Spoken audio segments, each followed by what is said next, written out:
My account should have $50,000 in it, but over the past 6 months, large sums of money have been withdrawn several times. I reported the suspicion of fraudulent withdrawals to the bank and decided to set up a trap to lure out the culprit after consulting with them. I knew my husband and sister-in-law were suspicious. The result was incredible. It's been 2 years since I got married to my husband, but I feel like I want to get divorced every day. I am not compatible with my in-laws. My in-laws are my father-in-law who is a company employee, my mother-in-law who is a part-time worker, and my sister-in-law and her husband who live with their 3 children within a 5-minute walk.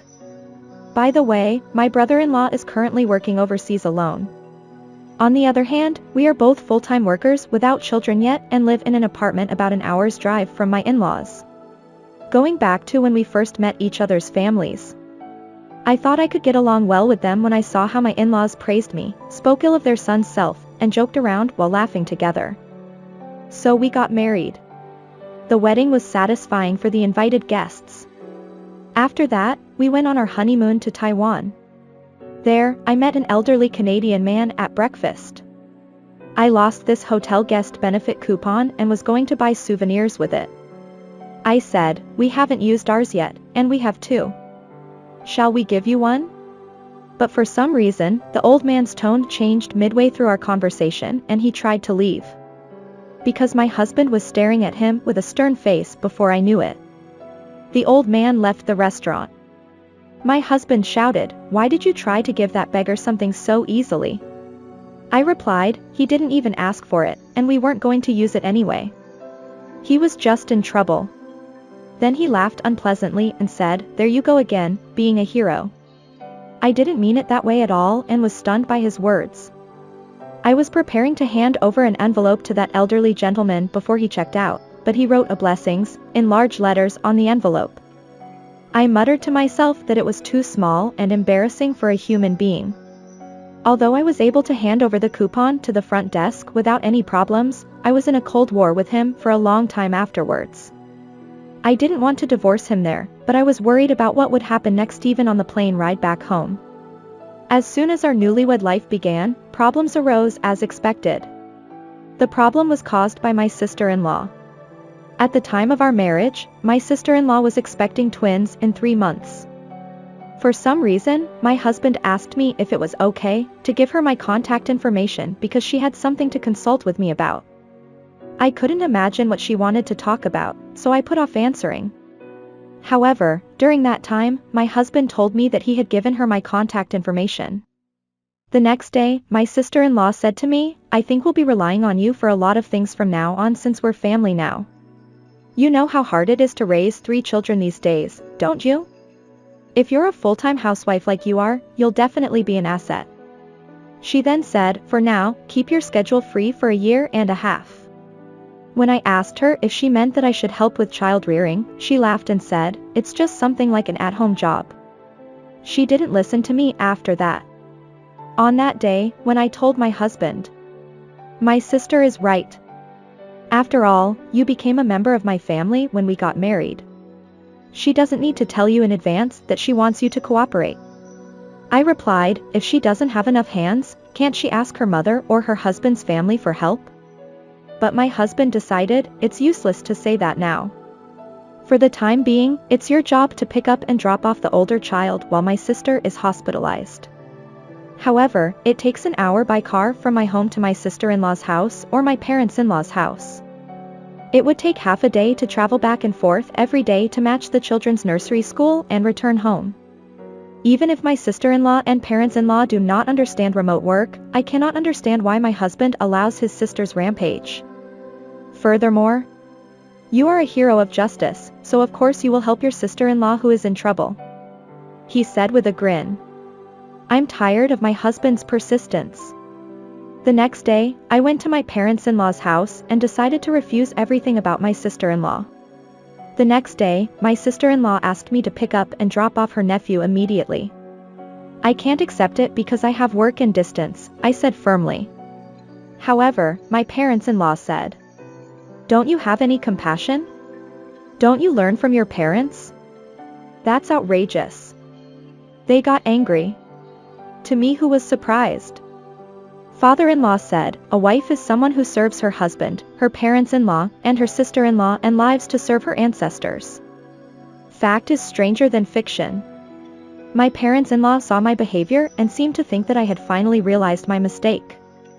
Mother-in-law said, that's fine. Please fulfill your duties as a wife properly. Including my husband's family, I was pressed to continue for a year and a half. However, if I do so, it will take more than 4 hours for 2 round trips, which will greatly affect my work. When I told my husband, he persuaded his in-laws and agreed to the condition that I would be free until 1 month after giving birth because he didn't want to lose his free money. So 1 month has passed, and now my sister-in-law brings 3 children to our house every weekend. Water is left running, air conditioning is on in all rooms, the refrigerator is empty, tissues are used up, and toilet paper always becomes a chore. My precious metal products were gone. In addition, without permission from me, my sister-in-law rides alone in my car and goes out to play. If you want to borrow it, you should tell me. Moreover, the insurance for my car said that it cannot be used for compensation when someone other than me causes an accident, but she doesn't listen. Moreover, the car that my sister-in-law rode on it has already been scratched or dented. I sent an email to her husband who had exchanged it before because it would be bad if an accident occurred, but there was no response except for being read.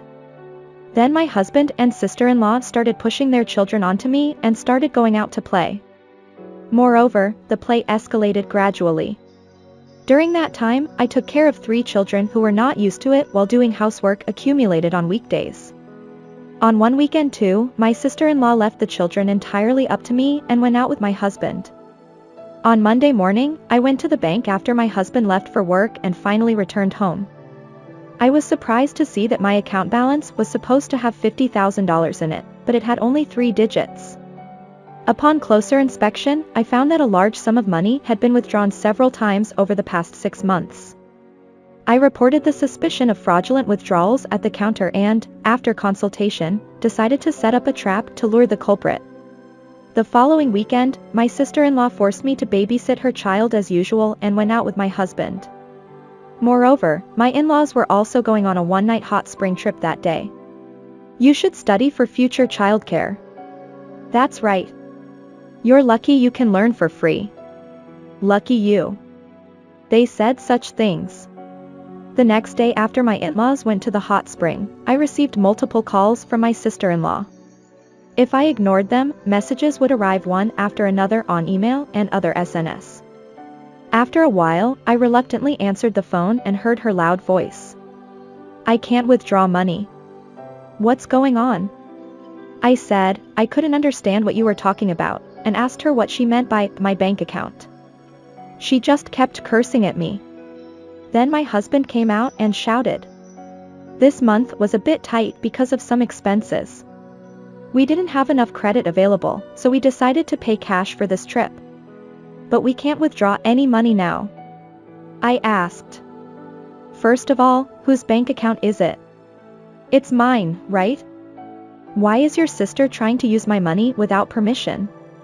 He became quiet when I asked him that. But then he suddenly shouted.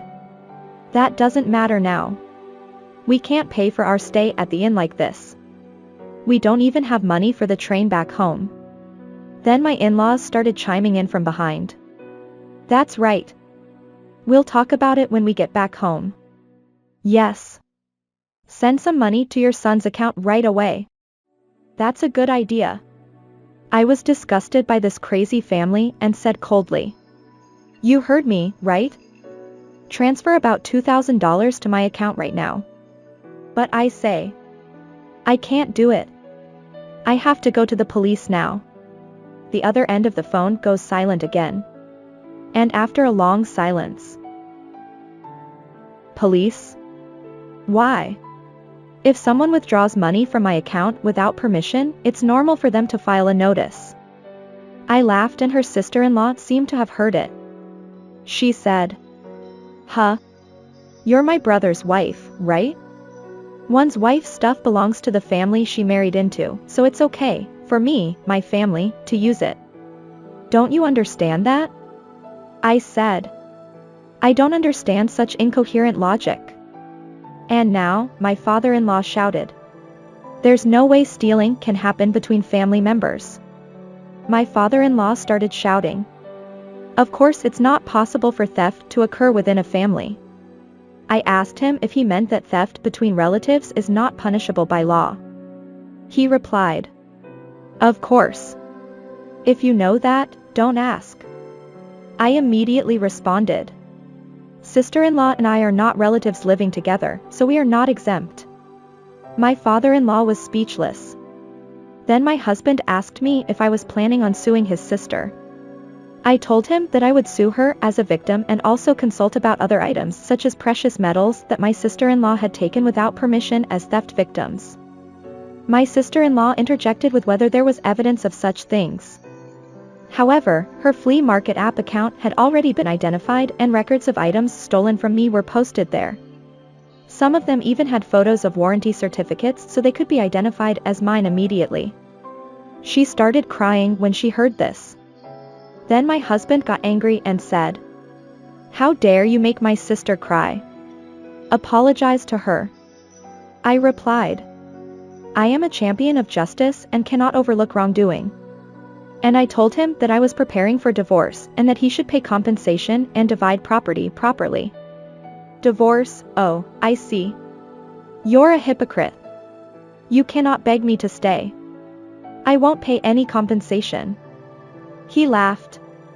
However, I have records and witnesses of how difficult it is to continue married life due to my husband and his family. I will expose everything in court, I said. What do you mean by witnesses?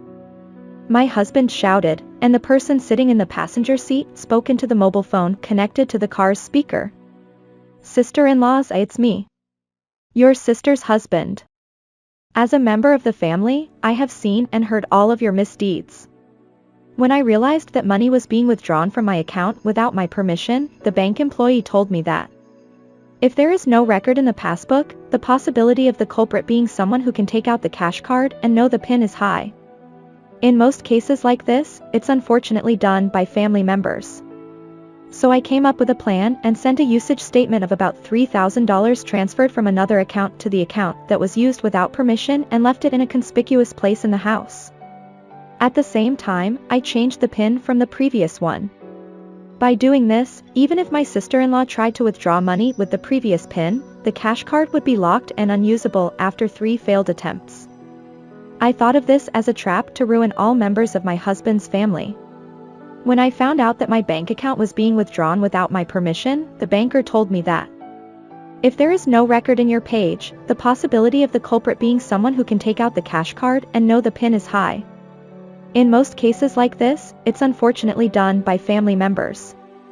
So I came up with a plan and sent a usage statement of about $3,000 transferred from another account to the account that was used without permission and left it in a conspicuous place in the house. At the same time, I changed the PIN from the previous one.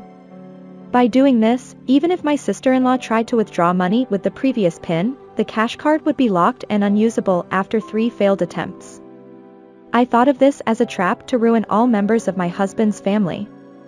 I also left an in pamphlet together with it and said to my sister-in-law, the hot spring view here is also great, but payment is cash only.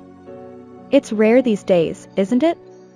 My husband and she were grinning at that time, so I was laughing too. Then I sent a long message and photos to my sister-in-law's husband by email. I exposed one after another that my sister-in-law was leaving her children entirely up to me, not doing laundry or cleaning when I wasn't taking care of them, that her unsanitary house was where the children were staying, and that my parents-in-law were condoning it without reproaching her. Then he immediately replied that he had taken leave from work because of his family crisis and had been harboring various complaints and suspicions about his sister-in-law's handling of the children for some time. My sister-in-law said, "Don't make so much noise. I'll divorce you. But I won't give you custody." He had no choice but to remain silent. Then my sister-in-law's husband and I cooperated with each other and consulted lawyers respectively. He decided to claim compensation for misappropriated money and personal belongings, alimony, property division, while he decided to win custody of their children through divorce. When he calmly spoke about this over the phone, My sister-in-law was screaming on the other side of his smartphone while her husband said, "Do you think you can get away with this just like that?" I laughed at him and said, "I found something interesting when I investigated your family background. You left your children with me and went to nightclubs all night long." He was speechless. I thought it was terrible for siblings who have families to leave their children with someone else and stay up all night, but I never thought they were such stupid people. I told him that my luggage had already been moved out of our apartment and that since this apartment was treated as a company dormitory, the cleaning company would come in next week, so he should leave immediately. Then I handed it over to my sister-in-law's husband again. Sister-in-law's husband took the children to his parents' home and had no intention of letting her see them. Furthermore, the house where she lived was in her husband's name, so he would sell it urgently and told her to leave immediately. We blocked all communication channels. Although my sister-in-law and my husband, who wanted to avoid divorce as much as possible, said they wanted to come back right away, apparently they couldn't check out because they couldn't pay for their stay at the inn. In the end, they were suspected of eating and drinking without paying money for their stay at the inn and were reported to the police.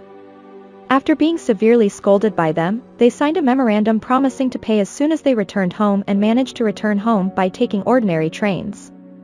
However, as promised, they left only divorce papers behind and apparently everyone was exhausted after seeing my sister-in-law's house and apartment become empty shells. After that, thanks to a capable lawyer, I received a lump sum payment of compensation, and both my sister-in-law's husband and I divorced. It seems that my sister-in-law's husband also won custody of their children safely. On the other hand, my former parents-in-law were begged by my former husband and sister-in-law to let go of their family home and use that money to repay compensation and misappropriated money. Of course, that alone was not enough, so both my former sister-in-law and former husband borrowed money and became guarantors. Furthermore, since the bills for the nightclubs they attended were quite high, both of them are working day and night to pay off their debts. As for me, I'm tired of marriage for a while. I want to focus on taking care of myself for now, including the time I wasted dealing with my ex-husband.